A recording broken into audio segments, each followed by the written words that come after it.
Now, what actually took place in the primordial University of Islam, which was the Haram in Medina, was fairly free in its form and content. Classical Islamic education is, by modern standards, remarkably relaxed, open-ended, informal, although certainly a dignity and a reverence exists between the teacher and pupil. Nonetheless, in terms of organisation, structuring, timetabling, things are much more informal than is the case in the very interestingly regimented educational environment of the modern West. We do have some information about how classes were allocated. We know that Sayyidina Ibn Abbas, radiallahu anhu, one of the great early educators of Islam, a great expert on the Qur'an, used to divide his time day by day, so that one day would be for a particular subject, after which he would switch to another subject. And he had a kind of rota. So one day he would speak on tafsir, the next day he would speak on fiqh, the next day he would speak on futuh, which means seerah and the early history of the ummah. The next day would be on poetry and literature, and then he would start again. That was quite a common pattern. The actual timing of the lectures, something which in the most traditional circles has continued to this day. It was assumed that the mind was at its most retentive in the morning. And so most Muslim institutions historically have functioned from dawn until midday. We find this in the life of Imam al-Ghazali, in the madrasas in his time. In Al-Azhar University today, teaching tends to be in the morning. We know as early as the time of Al-Hasan al-Basri that he would teach from dawn till midday, and it's sometimes said that he is the one who instituted this tradition in the Ummah. We know also a little bit later that Imam al-Shafi'i would begin after Fajr every day teaching Qur'an, after which he would teach hadith, and then grammar, and then poetry, until the noon prayer came. Another recurrent feature of classical Islamic education was that it didn't cost anything. Another surprising fact to those of us used to exorbitant college fees nowadays. Mosque education was purely voluntary and was free. This was regarded as one of the duties of the ulama that they would teach. They wouldn't expect any reimbursement for their services. And where the institution insisted that they accepted, they would frequently give the money discreetly to the poor.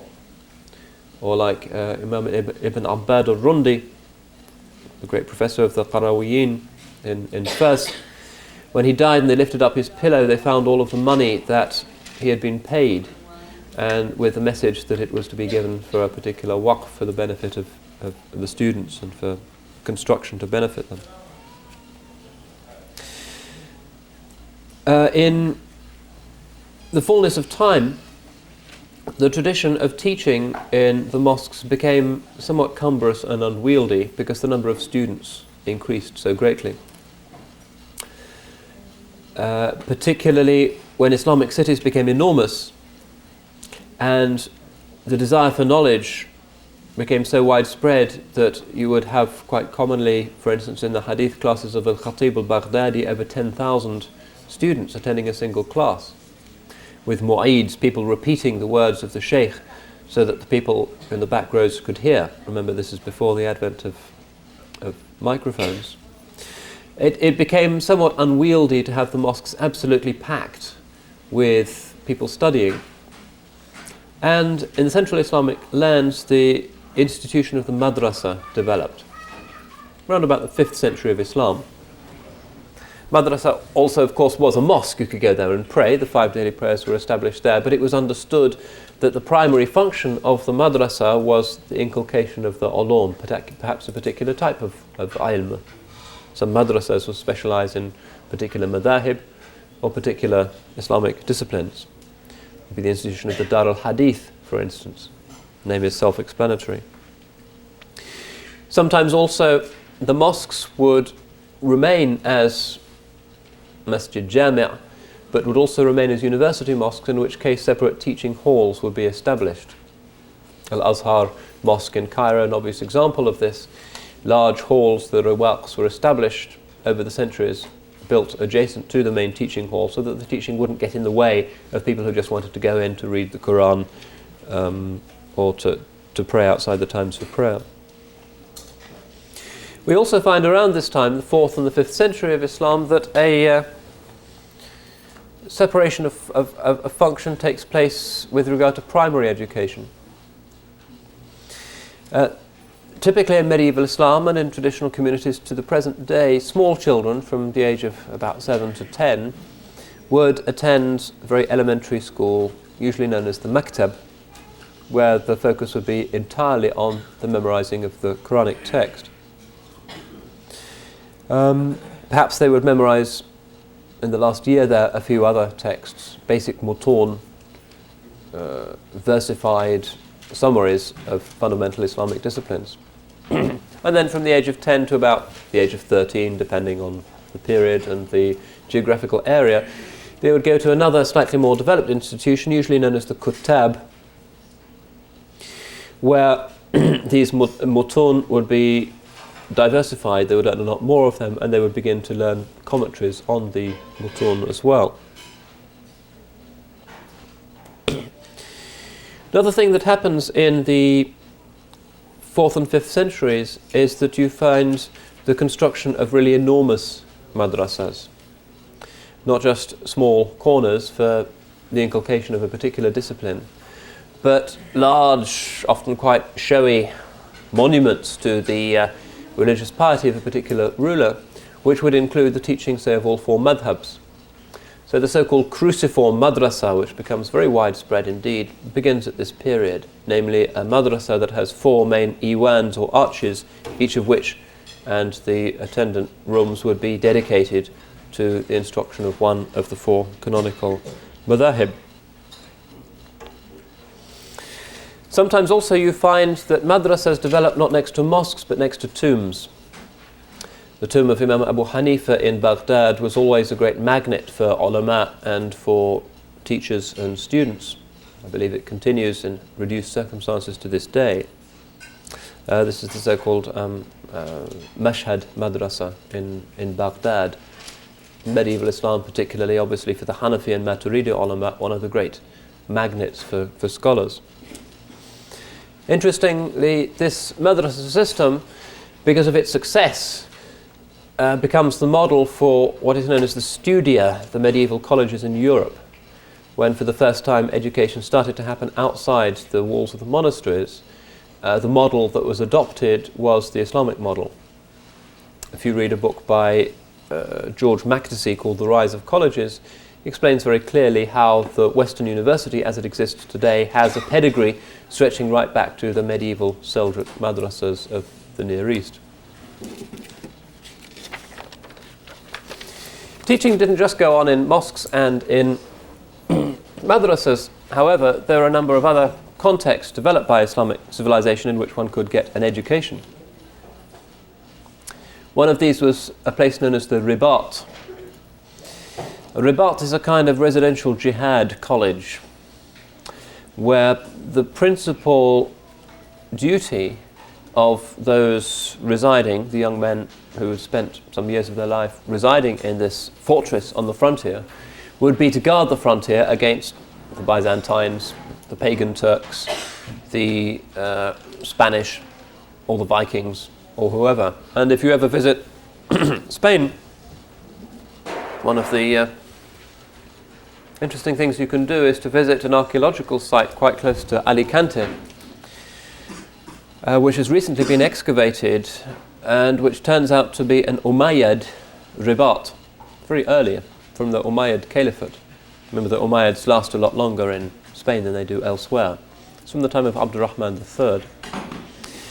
And the archaeologists, I think Spanish and German, who have unearthed this fairly large complex, which is on the sand dunes next to the sea, were amazed to discover that every one of the rooms where the students would live had its own little mihrab.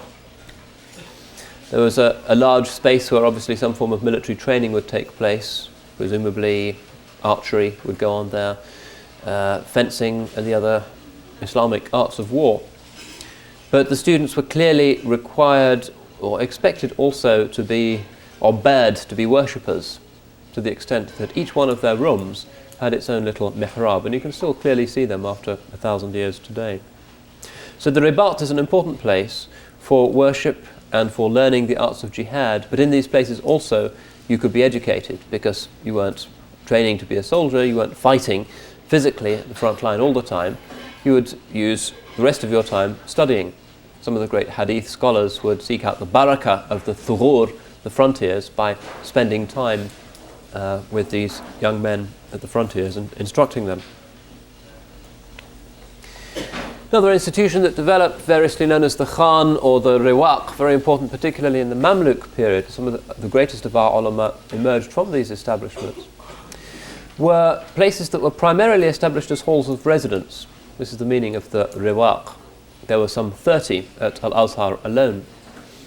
Often at those international universities where a plurality of Muslim nationalities were represented, you would find that although the teaching was given indifferently in the mosque to the members of the different nationalities, all in Arabic of course, nonetheless the different nationalities, the Moroccans, the Palestinians, the Turks, the Tatars, the Swahili, Africans and the rest, would have their own institutions near the mosque, each of which would be under the direction of a sheikh.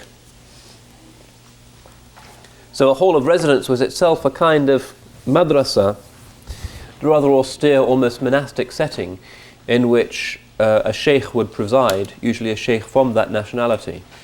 If they were from northern Nigeria, he would be a Fulani or a Hausa or a Bornawi or whatever, so as to understand the culture of the students that he was supervising and to be a bridge between them and the Arabic culture of the institution. Similarly, if he was from Tatarstan or from Bosnia or wherever, he would be from those areas. And his responsibility would be pastoral, making sure that the students weren't getting into moral trouble.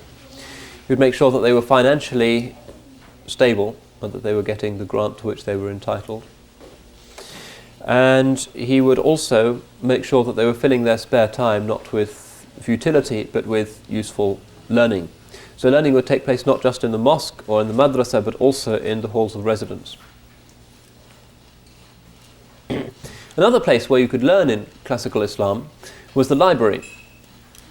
Quite often the libraries of the medieval Islamic world, which were by far the largest libraries in the world, had their own lecture halls attached, where visiting scholars would be invited to give lectures, where discussions would take place, the equivalent of a modern seminar situation. Sometimes disputes would take place. And the library, nowadays almost completely neglected as a centre for Islamic education in the sense of public instruction, was hugely important for medieval Muslims. Now the context was the Maristan, or the hospital. Hospitals were not just places for curing the sick, usually free of charge, but also provided facilities for teaching. Not just teaching medicine, but for teaching those sciences that were regarded as being indispensable for the well-rounded healing of patients. So that, for instance, in the Ottoman Empire, one of the most important disciplines taught in these institutions was music therapy. We tend to think of music therapy as a modern Western invention. Very important now in hospitals in England, probably in this country as well, because it's established that certain forms of instrumental music can have a healing effect on certain mental diseases. It's a well-known fact. And the Ottomans also knew this, and so did the medieval Persians and the Uzbeks. So if you visit one of the greatest of all Islamic educational complexes, which is the Kulliya of Sultan Bayezid, late 15th century, just south of the Bulgarian border, one of the most beautiful of all Ottoman structures, you will see the classical features of an Ottoman Muslim university: halls of residence, soup kitchen, the teaching hall, the mosque at the centre of everything, the library. But you will also see this Sama'khane, or this place where instruction would be given in the use of music therapy and where the mentally ill would be brought to hear certain types of music, certain modes would be played to them after the physician would recite the nature of the patient's illness. And that itself was sophisticated science requiring its own education institution. So hospitals also partook in the big enterprise of Islamic education. Another important place where you could receive an education in classical Islam was the Khanaqah, an institution dating largely from the Seljuk period, 4th or the 5th century, associated with people like Imam al-Juwayni and Imam al-Ghazali. The Khanaqah was primarily established as a center for esoteric instruction, for the cultivation of the Sufi disciplines of the Sharia. Very often they would be under the jurisdiction of a particular tariqah or a particular sheikh or a particular family. But the Khanaqahs, because of the importance of Sufism in society at large, were also places for the inculcation of exoteric sciences as well. The sheikh of the Khanaqah might well be revered primarily as the possessor of a particular initiatic lineage, a silsila, but he would, as often as not, also be a great exoteric scholar in his own right. Imam al-Ghazali, in his declining years, taught at precisely such an institution, one that he himself established in Turs. And Imam Ibn Hajar al-Asqalani spent the 20 most productive years of his life teaching at the Khanaqah, the Sufi lodge of Sultan Baybars in Cairo. So the image that's very widespread amongst Muslims, which is that education took place primarily in the mosque and the madrasa, really is an oversimplification. Education was so important that it took place in just about every institution that the society had. It took place, to be sure, in the mosques and in the madrasas, but also in the libraries, also in halls of residence, also in the hospitals, also in these ribat, these military fortresses, and also in the Sufi khanaqahs. Techniques of teaching. These were intricate, but certain standard conventions that came to be accepted amongst the ulama can be identified, and perhaps the most significant of these is the ijaza system. I mentioned earlier that Islamic knowledge, because it's about the transformation of human beings, has to be handed on by a living human being to a living human being. So that the hadith scholars will say that if you cite a hadith in the creation of a fatwa or in the exercise of ijtihad simply as a hadith that you found in a book, that's not valid. That's what they call wijada. Finding a hadith in a book, even if it comes with an isnad, is really not acceptable. Nowadays, a lot of fatwas seem to come with those conditions attached, but for classical Islam, that's a shoddy and a makeshift and a dangerous way of delivering a fatwa. The hadith that is truly known and that can be used by the scholar is the hadith that has been inculcated through sama', through hearing it from a living sheikh and being given permission to teach that hadith by that living sheikh, who is himself in turn authorized by other shuyukh, going right back to the Mustafa salawatullahi wa salamuhu alayh. And this is a difficult condition, but for classical Islam it's absolutely indispensable. No one could teach unless they were qualified. There was no examination system, by and large. A bunch of students sitting down in a large drafty hall and ransacking their memories. That would be regarded as an extremely crude method of testing ability by the much more sophisticated academic world of classical Islam. Instead, you could teach when you were authorized to teach by someone who was himself a teacher and really knew you. So the sheikh would, when you had read back his book to him and demonstrated adequate knowledge of it, would write in the flyleaf of the book that I give this ijaza to Sheikh so-and-so to teach this book. And this was an excellent means of securing the ummah from error, because physical text of books are subject to all kinds of scribal errors, nowadays misprints.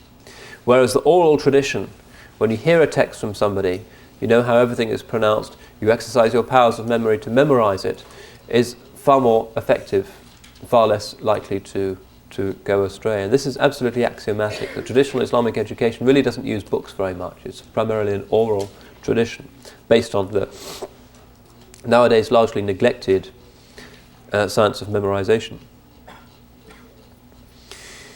There were degrees of being a scholar. The beginner was known as a talib, seeker of knowledge. Next there would be the mu'aid, who would be authorized, because of his teacher's trust in him, to repeat what the teacher was saying to people in the back rows. Then there would be the mulazim, the better student, the more experienced student, would keep the company of the sheikh constantly and would be, as it were, designated as the sheikh's successor should the sheikh be ill or should the sheikh die. And finally one would become the sheikh. Those were the 4 stages through which everybody had to pass in the classical Islamic system. Should we stop at this point?